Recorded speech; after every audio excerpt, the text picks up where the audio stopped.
Hi hello guys, ನಾನು ನಿಮ್ಮ ಪ್ರೀತಿಯ ಲಕ್ಕಿ ಲೈಫ್ ಸ್ಟೈಲ್. ನಾನಿವತ್ತು ಸಿಂಪಲಾಗಿ ಬೇಳೆ ಸಾಂಬಾರನ್ನ ಏನು ಮಾಡೋದು ಅಂತ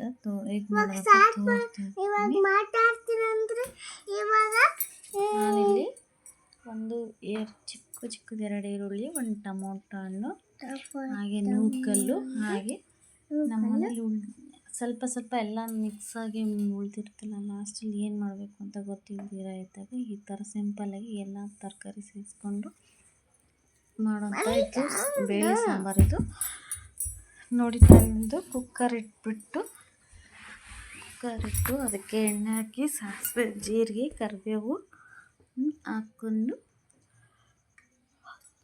ಎಣ್ಣೆ ಬಿಸಿ ಆದ ನಂತರ ಎಣ್ಣೆ, ಸಾಸಿವೆ, ಜೀರಿಗೆ, ಕರಿಬೇವು ಹಾಕಿ ಅದು ಸ್ವಲ್ಪ ಚಿಟಪಟ ಆದ ನಂತರ ನಾನು ಈರುಳ್ಳಿನ ಹಾಕ್ಕೊತಾ ಇದ್ದೀನಿ. ಈರುಳ್ಳಿ ಕೂಡ ಸ್ವಲ್ಪ ಹೊತ್ತು ಫ್ರೈ ಆಗಬೇಕು, ಹಸಿ ವಾಸನೆ ಹೋಗೋವರೆಗೂ ಬಿಡಬೇಕು. ನಂತರ ನಾನಿಲ್ಲಿ ಬೆಳ್ಳುಳ್ಳಿ ಹಾಕ್ಕೊತಿದ್ದೀನಿ. ಬೆಳ್ಳುಳ್ಳಿ ಜಜ್ಜಿ ಹಾಕಬೇಕು ಅಂತ ಏನಿಲ್ಲ, ಹಾಗೆ ಕೂಡ ಹಾಕೋಬೋದು. ಆಮೇಲೆ ಟೊಮೊಟೊ ಹಣ್ಣು ಹಾಕೋಬೇಕು. ಆಮೇಲೆ ನಾನು ಕಟ್ ಮಾಡಿ ಇಟ್ಕೊಂಡಿರೋ ನೂಕಲ್ಲು ಮತ್ತು ಸ್ವಲ್ಪ ಪಾಲಕ್ ಸೊಪ್ಪಿತ್ತು, ಅದನ್ನು ಹಾಕೋತಾ ಇದ್ದೀನಿ. ಆಮೇಲೆ ಇದು ಗೋರಿಕಾಯಿ ಇರುತ್ತಲ್ಲ, ಗೋರಿಕಾಯಿ ಅಲ್ಲ, ಚಪ್ರದ ಅವರೆಕಾಯಿ ಇತ್ತು, ಅದನ್ನು ಆ್ಯಡ್ ಮಾಡ್ಕೊತಿದ್ದೀನಿ. ಎಲ್ಲ ತರಕಾರಿನೂ ಈ ರೀತಿ ಹಾಕಿ ಚೆನ್ನಾಗಿ ಮಿಕ್ಸ್ ಮಾಡ್ಕೊಳ್ಳಿ. ಎಲ್ಲನೂ ಹಸಿ ವಾಸನೆ ಹೋಗೋವರೆಗೂ ಎಣ್ಣೆಯಲ್ಲಿ ಎಲ್ಲನೂ ತರಕಾರಿ ಮತ್ತು ಟೊಮೊಟೊ ಎಲ್ಲನೂ ಮಿಕ್ಸ್ ಮಾಡ್ಕೋಬೇಕು.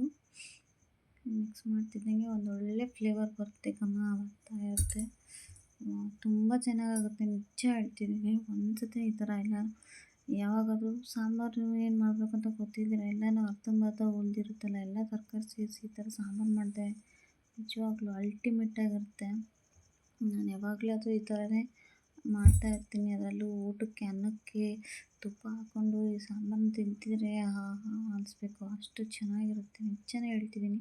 ನೋಡಿ, ಎಲ್ಲ ಐಟಮ್ ಹಾಕಿ ಉಪ್ಪು, ಖಾರ, ಅರಿಶಿನ ಹಾಕಿ ಈ ರೀತಿ ಮಿಕ್ಸ್ ಮಾಡಿಕೊಂಡು ನಿಮ್ಗೆ ಎಷ್ಟು ಬೇಕು ಒಂದು ಕ್ವಾಂಟಿಟಿ ನೋಡ್ಕೊಂಡು ನೀರು ಹಾಕಿ ಒಂದು 3 ವಿಶಿಲ್ ಹೊಡೆಸಿದ್ರೆ ಸೂಪರಾಗಿರೋ ಟೇಸ್ಟಿಯಾಗಿರೋ ಬೇಳೆ ಸಾಂಬಾರು ರೆಡಿಯಾಗುತ್ತೆ.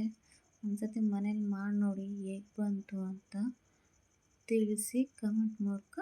ಹಾಗೆ ಈ ವಿಡಿಯೋ ಇಷ್ಟ ಆದರೆ ಈ ವಿಡಿಯೋಗೊಂದು ಲೈಕ್ ಕೊಟ್ಟು ನನ್ನ ಚಾನಲ್ಗೆ ಸಬ್ಸ್ಕ್ರೈಬ್ ಆಗೋದು ಮಾತ್ರ ಮರಿಬೇಡಿ. Thank you so much.